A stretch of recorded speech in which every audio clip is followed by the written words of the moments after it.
Una vez morí, resucité, una vez caí y me levanté, y soy feliz porque podré siempre decir, voy a vivir, y desde aquí siempre lo haré a mi manera. Imagina que tu cerebro es un edificio de oficinas diseñado por un arquitecto con trastorno bipolar y un presupuesto ajustado. La planta noble, los procesos cognitivos, esa panda de burócratas con gafas que creen tener el control porque saben usar una hoja de Excel, gestionan la memoria y la atención. En el sótano, sin embargo, viven los procesos emocionales, una horda de ocupas que no entienden de horarios, que gritan cuando algo les asusta y que, para colmo, tienen la llave del interruptor general de la luz. Durante décadas, la psicología se empeñó en decirnos que estos dos grupos no se hablaban.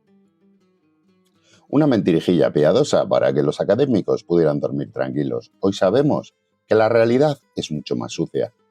En este episodio vamos a destripar el tema 4 de Psicología de la Emoción de la UNED, que habla de emoción y procesamiento cognitivo. Es ese tema donde se pelean Zahón y Bower.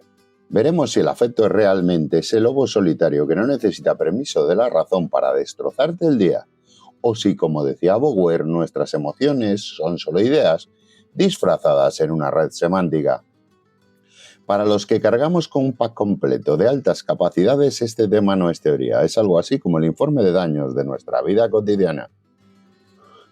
Vamos a analizar la famosa vía rápida de la amígdala, esa que nos hace saltar antes de saber por qué, y cómo el afecto positivo de Alice Isen puede ser la diferencia entre resolver un problema complejo o quedarte mirando fijamente la pared mientras tu cerebro se sobrecalienta.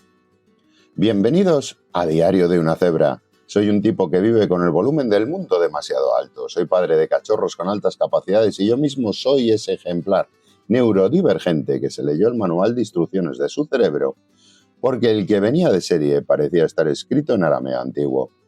Este espacio, ya lo sabéis, tiene una misión doble, clara y sin anestesia. A los estudiantes de Psicología de la UNED os voy a quitar la grasa académica de los apuntes. ¿Vamos a estudiar para el examen? Sí, pero entendiendo que la psicología no ocurre en un libro, sino en la trinchera del cráneo. Y a los adultos con altas capacidades, vamos a dejar de usar etiquetitas de color de rosa. Aquí venimos a aprender por qué tu intensidad no es un don poético, sino una configuración neurobiológica que hay que aprender a manejar para que no te explote en la cara. Ni positivismo tóxico ni frases motivacionales de tacita de café, solo datos, neurobiología y el humor negro necesario para soportar la verdad. El otro día mi hijo se quedó bloqueado porque el calcetín le hacía una arruga emocionalmente inaceptable. Para un observador externo es una rabieta, para un rarito es una colisión catastrófica entre la percepción táctil y una respuesta afectiva que ignora cualquier lógica racional. Ese calcetín es el punto de partida perfecto para entender la independencia afectiva. No puedes convencer a una amígdala en llamas con argumentos de la corteza prefrontal. Es como intentar apagar un incendio forestal leyendo en voz alta el Código Civil. Vamos a pasar de la anécdota del calcetín a la mesa de autopsias. Prepárate, porque vamos a diseccionar cómo el cerebro decide qué es importante y por qué la mayoría de las veces tu razón llega a la escena del crimen cuando la emoción ya ha limpiado el cuchillo y se ha tomado un café. Así que imagina un país dividido por un muro de hormigón electrificado. A un lado, los tecnócratas de la cognición, tipos con bata blanca, calculadoras y una obsesión enfermiza por el orden, la memoria y la atención voluntaria. Al otro lado, en el barro, los insurgentes de la emoción, una milicia indomable que opera en la sombra, sin horarios y fuera de cualquier control legal. Durante décadas, la psicología oficial nos vendió que estos dos bandos no compartían ni el tabaco. Era una mentira cómoda para que los científicos no tuvieran que admitir que su capitán de la razón suele ser un rehén con síndrome de Estocolmo.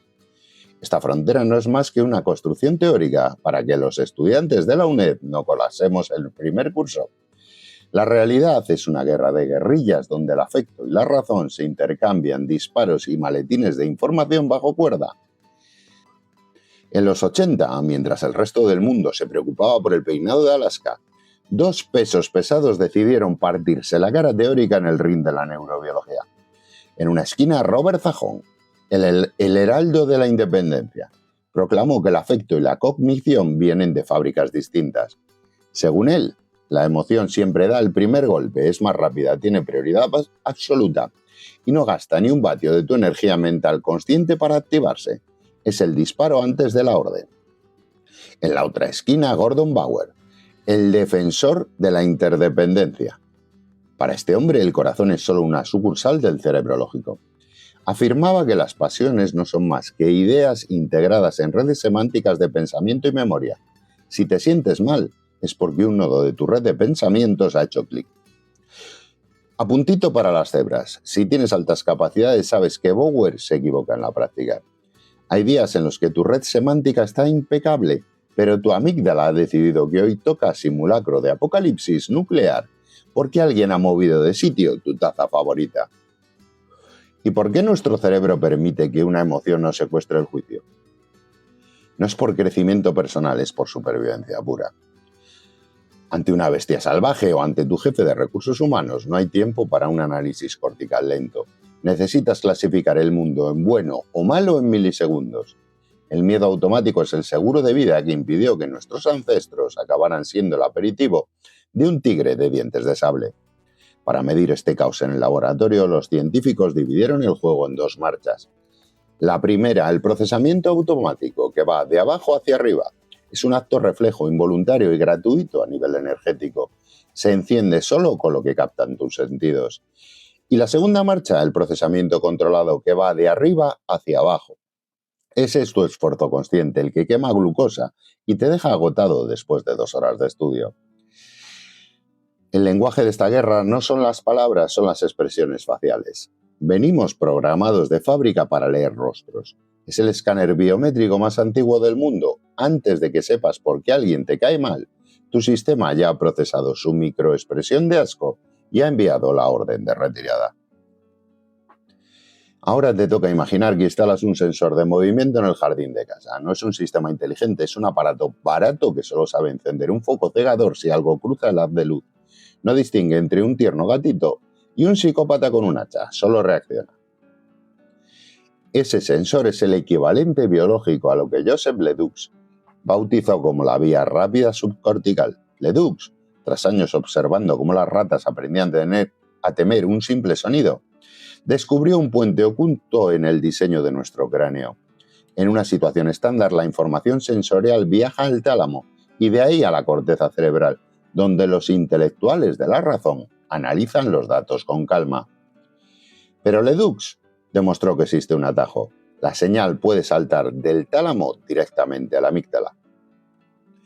Ese mecanismo permite que tu cuerpo reaccione con un estallido de miedo instintivo milisegundos antes de que tu mente consciente sepa siquiera qué está pasando. Es el diseño de un asesino eficiente. Primero se dispara y luego se pregunta quién era el objetivo. Sin embargo, este sistema tiene un fallo de fabricación. La ciencia posterior nos recordó que esta vía rápida es, siendo generosos, bastante torpe. Su capacidad para discriminar detalles es casi nula. Te sirve para saltar cuando ves un bulto oscuro en un callejón, pero es incapaz de decirte si es un contenedor de basura o un asaltante. Para los que vivimos con el sistema nervioso en modo alerta máxima, este dato suele ser clave. Los críticos de Ledoux señalan que en humanos, para procesar situaciones sociales complejas, como leer la hostilidad en la cara de tu suegra, la amígdala no puede ir sola, necesita que la corteza dirija la atención de forma consciente. No somos máquinas automáticas, somos seres que necesitan mirar fijamente al abismo para que el abismo les asuste de verdad. El otro día mi hijo pequeño pegó un grito de terror puro porque vio una bestia encorvada al final del pasillo.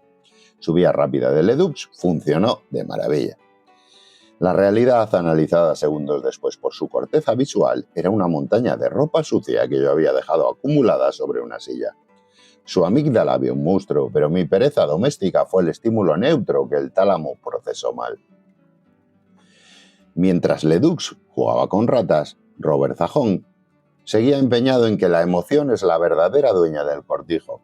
Su gran apuesta fue la primacía afectiva. Según Zahón, decidimos si algo nos gusta o nos aterra de forma totalmente inconsciente, incluso antes de saber qué demonios estamos mirando. Para demostrarlo, utilizó el Priming afectivo. Te lanzan un destello en una pantalla tan breve que tu ojo no llega a registrarlo conscientemente. Puede ser una cara sonriente o una imagen desagradable. Justo después aparece una palabra neutra. Zajón descubrió que ese destello invisible alteraba tu respuesta. Si el destello era positivo, evaluabas la palabra más rápido como algo bueno. Parecía que la emoción era efectivamente un proceso ciego y prioritario.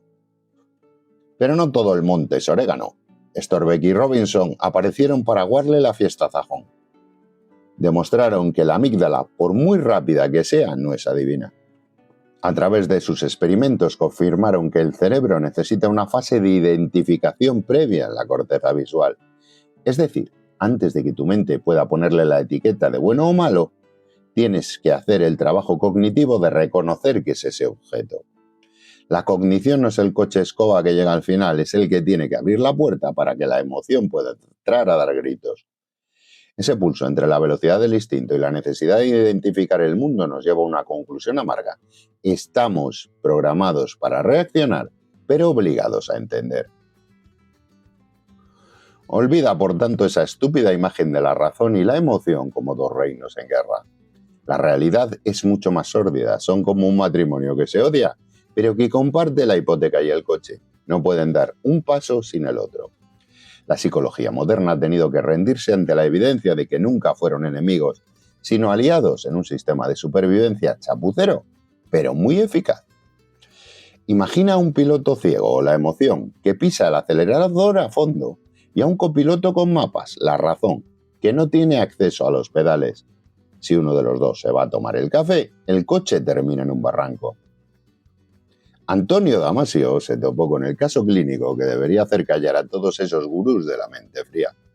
Estudió a sujetos con daños cerebrales, gente que conservaba el intelecto, la memoria y la lógica de un ordenador de última generación, pero que habían perdido el cableado emocional.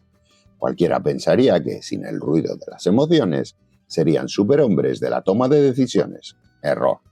Se convirtieron en vegetales funcionales. Eran incapaces de elegir entre dos marcas de cereales o de planificar su tarde, porque sin la brújula emocional, todas las opciones valen lo mismo. La lección es amarga para los que buscamos refugio en el dato. Necesitas sentir para poder razonar. La lógica sin afecto no es sabiduría, es parálisis. ¿Crees que tus ojos son una cámara neutra? No me hagas reír. Tu percepción es un registro sucio, teñido de la mugre de tu estado interno. La corriente New Look demostró que el mundo físico cambia según tu humor. En un experimento que parece una broma pesada, pusieron a gente a escuchar música triste y luego les pidieron calcular la inclinación de una colina. Los sujetos deprimidos por la melodía vieron montañas escarpadas donde los alegres veían simples cuestecitas. Esto explica por qué para un neurodivergente un lunes por la mañana no es solo un día. Es el Everest en vertical sin oxígeno y con zapatos de payaso.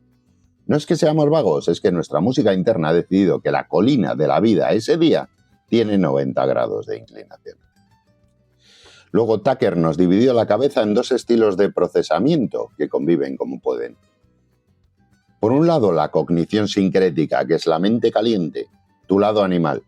Capta la escena de un plumazo de forma holística, no resuelve ecuaciones, pero te dice si el tipo que tienes enfrente te va a dar un abrazo o una puñalada. Su función es la homeostasis, mantenerte vivo un minuto más. Y por otro lado, la cognición analítica, la mente fría, es la que usas para leer estos apuntes o para montar un mueble de IKEA. Es lineal, secuencial y ridículamente lenta comparada con la sincrética. ¿Cómo sabemos que el radar caliente nunca duerme? Por el efecto pop-out. Si te pongo una pantalla llena de flores y una sola serpiente escondida, tu cerebro no cuenta los pétalos uno a uno. La serpiente salta a tu cara. Estamos programados para detectar el peligro antes que la belleza. Identificamos un rostro con miedo o ira en una milésima de segundo, mientras que una cara sonriente nos exige un poco más de trabajo. Es la trinchera de la evolución. El que se paraba a oler las flores sin ver la serpiente no dejaba descendencia. La percepción no es un espejo. Es un filtro de supervivencia que prioriza la amenaza sobre la verdad. Pero ¿qué pasa cuando esa emoción no solo detecta el peligro, sino que empieza a infectar tus recuerdos? Intentar medir una emoción en un laboratorio es como tratar de atrapar un cerdo engrasado en una habitación a oscuras usando una red para mariposas. Es ridículo, frustrante y la mayoría de las veces terminas cubierto de mierda. El problema es que los humanos no somos lineales. Somos una sinfonía de señales contradictorias. Una mirada que dice te odio mientras la voz tiembla y el cuerpo se encoge. Para poner orden en este manicomio, los científicos diseñaron las baterías, circuitos de obstáculos mentales, para ver si tu radar biológico todavía funciona o si está pidiendo la jubilación. Los primeros investigadores decidieron bombardear al sujeto con estímulos por todas las vías posibles. Con el desafío Pons, imagina que te obligan a ver 220 fragmentos de vídeo de apenas 2 segundos. Una mujer expresando dominancia, sumisión o afecto a través de su cara, su voz y sus gestos.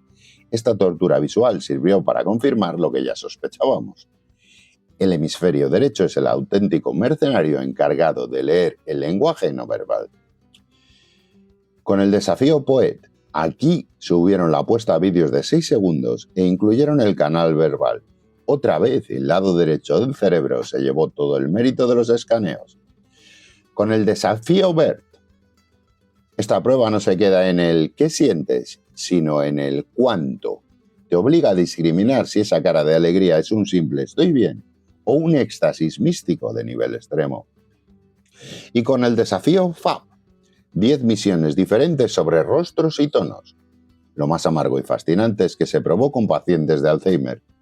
Aunque la enfermedad les devora los nombres y las fechas, su hardware para reconocer las expresiones faciales de quienes aman suele quedar intacto, como la última trinchera que se resiste a caer. Pero también a veces, para entender el ruido, hay que apagar las luces. Así que siguieron con la Prosodia Battery. Aquí se olvidan de las caras y se centran solo en la música de las palabras, la prosodia. Te piden que grites ¡ah!, como si hubieras ganado la lotería o como si acabaras de ver un accidente. Es la autopsia del tono de voz puro. Y acabaron con la batería BEEC. Esta es la versión mundo real. Ya no son fotos de estudio, son escenas completas. Un niño abriendo un regalo, un funeral, una pelea, es la herramienta definitiva para ver cómo las enfermedades neurodegenerativas van apagando el interruptor de la conexión humana. En mi casa, pasar el test de intensidad BERT es imposible. Si le pregunto a mi hijo cómo está, su respuesta suele oscilar entre el mutismo absoluto y una disertación de 40 minutos sobre la injusticia termodinámica de que su sopa esté demasiado caliente. Para nosotros la escala de Likert de 7 puntos se queda corta, necesitamos un sismógrafo. Ya sabemos cómo se mide el desastre, pero ahora viene lo realmente turbio. ¿Qué pasa cuando la emoción no es solo algo que ves fuera, sino algo que infecta tu memoria y tu lógica desde dentro? Ya hemos visto cómo intentan medirnos el pulso emocional en el laboratorio, pero ahora toca entender la fontanería interna. No somos compartimentos estancos, somos sistemas con fugas donde el afecto gotea constantemente sobre la lógica, tiñéndolo todo de un color que a veces ni nosotros mismos reconocemos. Para explicar esta contaminación, la psicología nos vende 3 mapas que oscilan entre la red eléctrica y el autoservicio de gasolinera. En 1981, Gordon Bauer se imaginó la memoria como una inmensa telaraña de nodos. Cada concepto o recuerdo es un punto de conexión y entre ellos hay nodos específicos para las emociones. Cuando experimentas una emoción fuerte, ese nodo se enciende como una bombilla de Navidad barata. Si alcanza un umbral de energía, la chispa viaja por los hilos y despierta todo lo que tiene cerca, tus respuestas físicas, las palabras que usas y, lo más peligroso, los recuerdos de otras veces que te sentiste igual de miserable o eufórico. Sin embargo, este mapa tiene un error de diseño garrafal, es demasiado rígido. No sabe distinguir entre la emoción fría y la caliente. Para Bauer, un nodo es un nodo, ignorando que nuestra mente no guarda igual un trauma infantil que el código postal de tu casa. Así que en 1983, Schwartz y Clore nos bajaron de la nube de la racionalidad. Propusieron que no somos ordenadores procesando datos, sino vagos mentales que usamos los sentimientos como heurísticos o atajos. Su estudio estrella es de un cinismo delicioso. llamaron a gente para preguntarles por su satisfacción vital. Si hacía sol, la gente decía que su vida era una maravilla. Si llovía, su existencia era un pozo de amargura. Atribuyeron su bienestar momentáneo a la calidad global de su vida. Básicamente, tu juicio sobre tu destino depende de si hoy has tenido que sacar el paraguas o no. Esto explica por qué los que tenemos el cerebro cableado de manera diferente podemos ser tan peligrosos con una tarjeta de crédito en un día de hiperfoco. ¿Cómo me siento respecto a este sintetizador modular de 2.000 euros? Me siento increíble, ergo, comprarlo es una decisión financiera brillante. Mañana, cuando llueva, el sintetizador será el monumento a mi ruina. Para arreglar un poquito el desaguisado del todo o nada, Joseph Forgas llegó en 1995 con su modelo de infusión del afecto. Olvida el semáforo, piensa en una bolsita de té sumergida en agua. La emoción tiñe tus juicios dependiendo de cuánta energía gastes en pensar. Si es un acceso directo, el agua es transparente. Son las tareas rutinarias como elegir el metro. Esfuerzo bajo, infusión nula. Si es un procesamiento motivado, tienes un objetivo y solo buscas datos que te den la razón, el esfuerzo es alto, pero la emoción solo da un toque de color. Si es un procesamiento heurístico, como la encuesta del día soleado, respondes lo primero que te viene a la cabeza guiado por el humor del momento. La infusión en este caso es alta. Y si es un procesamiento sustancial, el té se vuelve negro. Te enfrentas a un problema nuevo y complejo que requiere todo tu esfuerzo mental. Irónicamente, cuanto más piensas para resolver algo difícil, más permites que tus emociones se mezclen con la lógica. Esta arquitectura nos deja una conclusión inquietante. Cuanto más intentamos profundizar en un problema complejo, más infectamos la solución con nuestra carga afectiva. No hay pensamiento puro, solo hay distintos grados de contaminación. Si el modelo de Forgas nos decía que la emoción es un té que lo tiñe todo, ahora toca ver quién maneja la iluminación en esta cafetería mental. Llega el turno de imaginar que tu mente es un teatro de variedades, pero el encargado de los focos es un maníaco depresivo con delirios de persecución. Ese foco es tu atención y el sótano donde se apilan los guiones polvorientos es tu memoria. No eres tú quien decide qué iluminar ni qué archivar. Es el director emocional el que da las órdenes desde las sombras. Tu foco de atención no es libre ni democrático. Está programado por la evolución para buscar amenazas, no para disfrutar del paisaje. Para ello tiene 3 aplicaciones preinstaladas. El efecto pop-out. Si te pongo frente a un prado lleno de margaritas pero hay una víbora escondida, no vas a contar los pétalos. La amenaza salta a la vista de forma inmediata. Tu cerebro prioriza el peligro porque el que se quedaba analizando la belleza de la serpiente no llegaba a cenar. Este radar es todavía más histérico en personas con fobias o rostros que expresan miedo. También tienes el strop emocional. Si te pido que digas el color de la palabra mesa, tardas un suspiro. Pero si la palabra es cáncer o ruina, tu cerebro se queda pillado como el Windows 95. No puedes evitar procesar el significado emocional y esa interferencia te hace tartamudear. La emoción ha secuestrado tu capacidad de ejecución. Y por último tienes la regla de los 300 milisegundos. Posner descubrió que nuestra atención tiene fecha de caducidad rápida. Si te dan una pista y el objetivo tarda más de 300 milisegundos en aparecer, tu foco se aburre y se va a otra parte. Curiosamente, la emoción no parece ser mejor que un estímulo neutro para mantener ese foco encendido de forma artificial.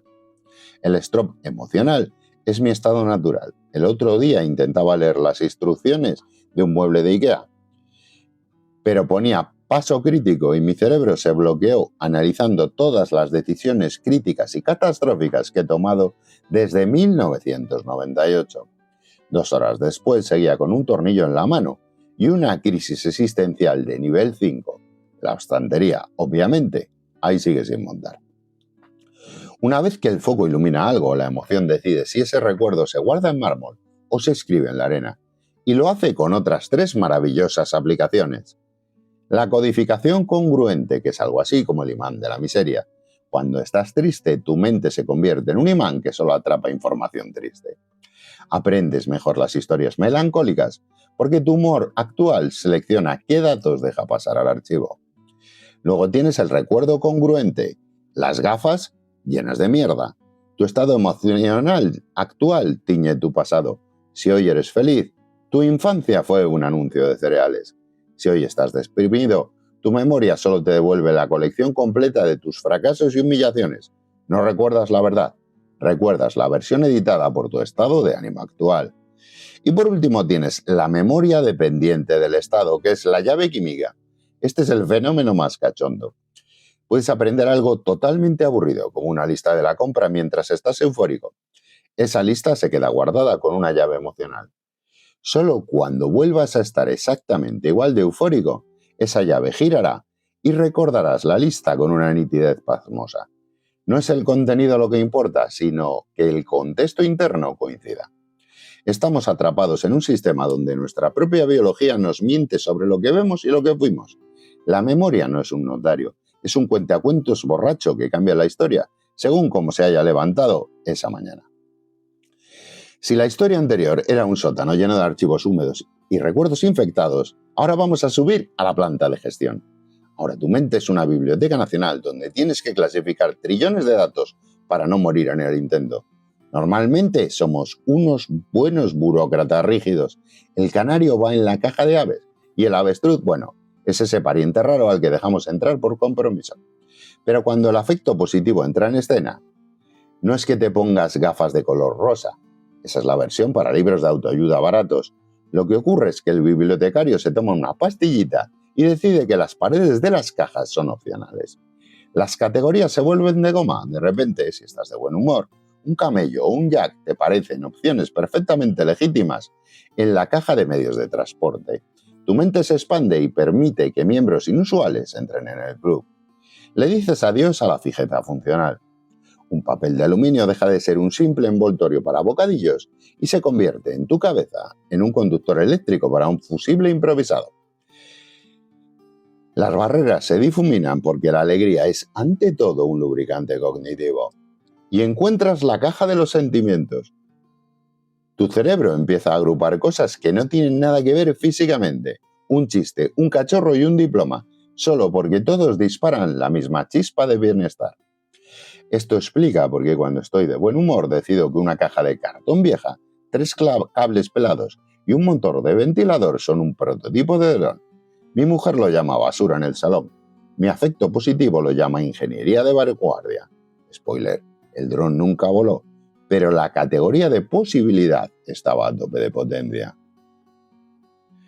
Los científicos que tienen mucho tiempo libre usan el problema de la vela para ver si eres un robot o un genio. Te dan una vela, cerillas y una caja de chinchetas.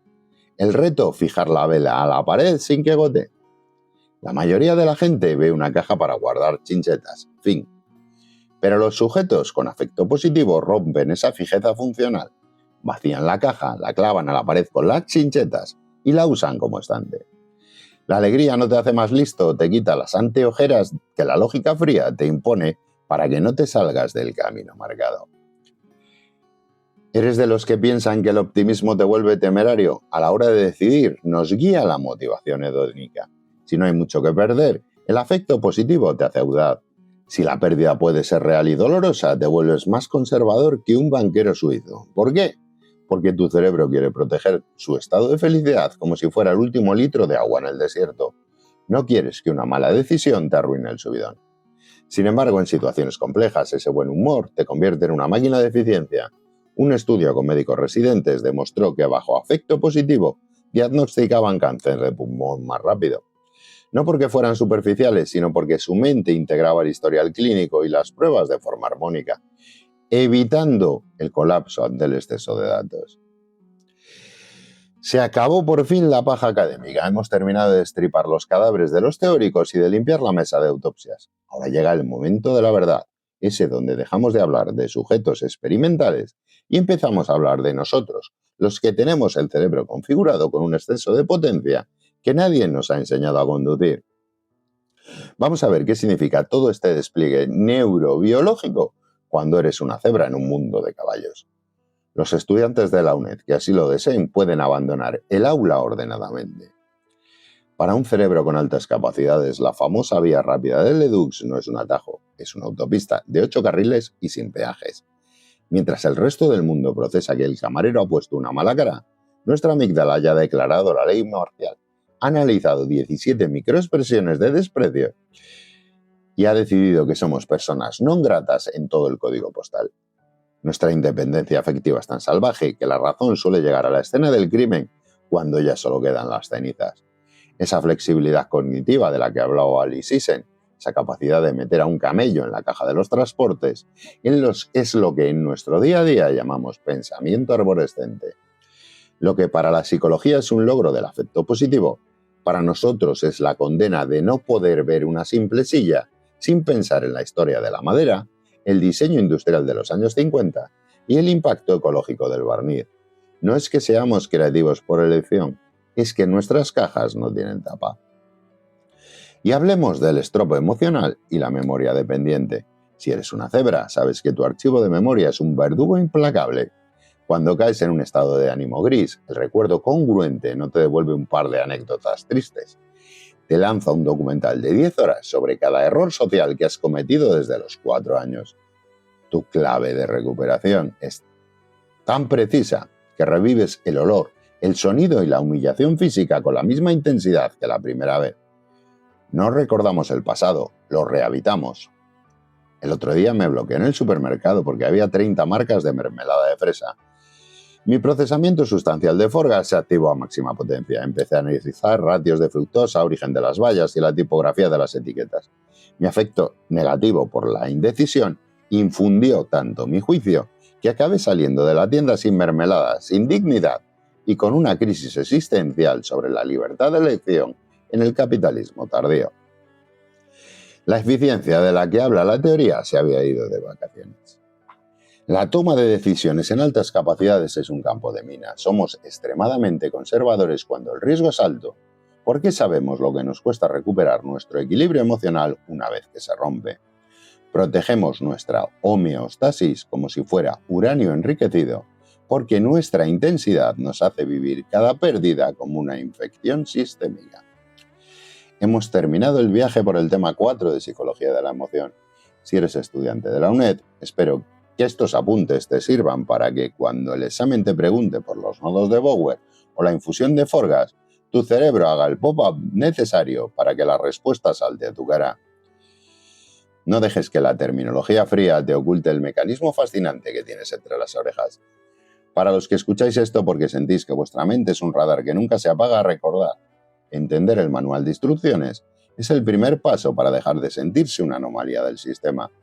No eres demasiado intenso ni demasiado complicado, simplemente eres una máquina de alta precisión que está intentando procesar un mundo diseñado para martillos. Si quieres seguir profundizando en este manual de supervivencia para cerebros con el volumen al máximo, sin edulcorantes ni positivismo barato, te espero como siempre en diariodunacebra.com. Allí disecciono la realidad neurodivergente con el mismo bisturí clínico y el mismo humor negro que he usado hoy. Entiende tu cerebro, maneja tu intensidad y sobre todo deja de pedir perdón por ver la serpiente antes que las flores. Fin de la sesión. Nos vemos en el próximo capítulo. Una vez morí.